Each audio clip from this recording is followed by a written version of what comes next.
ចឹងបើឡានបងប្អូនឮសំឡេងនេះនៅក្នុងវីដេអូនេះបងអាចយកមកឆែកបានគឺឆែក free គ្រប់ទីតាំងទាំងអស់របស់យានដ្ឋាន A+ ណាបងសូមអរគុណបើសិនជាស្បែកប្រាំងឡានបងប្អូនឮសំឡេងបែបនេះមានន័យថាស្បែកប្រាំងឡានបងប្អូនអត់គុណភាពមានជាតិដែកច្រើនហើយពិសេសគឺបដូរទៅអត់មានការធានាជាក់ស្ដែងដូចជាផលិតផលនេះចឹងបងប្អូនដែលភ្ញៀវបដូរគឺបងប្អូនមើលសាច់វិញបងប្អូនហើយជន់ទៅឮសំឡេងងៀតដូចនៅដើមវីដេអូចឹងឥឡូវនេះគាត់បានមកផ្លាស់ប្ដូរយកស្បែកប្រាំងដែលខាងយើងធានាជូនរយៈពេល2ឆ្នាំ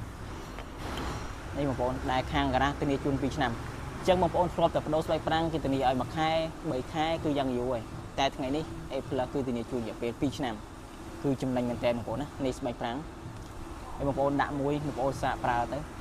បើសិនជាបងប្អូនធ្លាប់ដូររបស់ដែលធានាតិចបងប្អូនអាចមកសាករបស់ដែលធានាយូរនេះបាន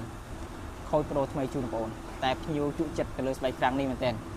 មកលើកណាក៏សួររត់តែ brand ហ្នឹងតែបងប្អូនណាហើយសម្រាប់បងប្អូនដែលមានបញ្ហាទៅលើស្បែកប្រាំងដូចជាឮសំឡេងនៅដើមវីដេអូនេះបងប្អូនអាចមកសាកនៅខាងយើងខ្ញុំបានណាបងប្អូនសូមអរគុណ